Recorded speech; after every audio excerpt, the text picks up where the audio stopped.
गद्दी छोड़, वोट चोर, गद्दी छोड़, वोट चोर। गद्दी छोड़।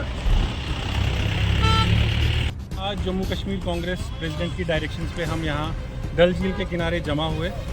यहाँ जमा होने का मकसद जो है वो वोट चोरी के अगेंस्ट अपनी आवाज़ उठाने का है। आप सब जानते हैं हमारा मुल्क जो हिंदू मुस्लिम भाईचारे के लिए पूरी दुनिया में जाना जाता था, लेकिन कम्युनल सियासत और मज़हब के नाम पे सियासत खेल के बीजेपी ने उसका नाम बदनाम किया ही किया। लेकिन अब जो हमारा मुल्क डेमोक्रेटिक वैल्यूज़ के लिए जाना जाता है, बीजेपी की पावर हंगर और इलेक्शन कमीशन ऑफ इंडिया की इनकेपेबिलिटीज़ की वजह से वो नाम भी बदनाम हो रहा है। आज इस मुल्क का एक एक बच्चा, एक एक फ़र्द बीजेपी से सवाल पूछता है, इलेक्शन कमीशन ऑफ इंडिया से सवाल पूछता है कि हरियाणा में कैसे 25 लाख वोटर्स का गलत इस्तेमाल किया गया, कैसे बिहार इलेक्शन से पहले SIR का गलत इस्तेमाल किया गया, कैसे फॉर्म 6 का गलत इस्तेमाल किया गया।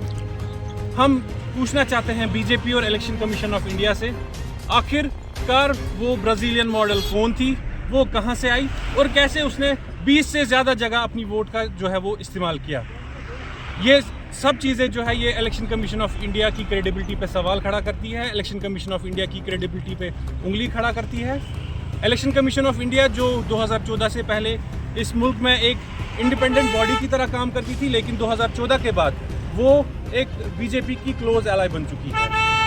अगर प्राइम मिनिस्टर मोदी साहब में और election commission of India Gyanesh ji में थोड़ी सी भी इज्जत, थोड़ी सी भी उनमें सेल्फ रेस्पेक्ट बची है तो उनको अपना इस्तीफ़ा देना चाहिए और इस मुल्क में नए सिरे से इलेक्शंस कराने चाहिए।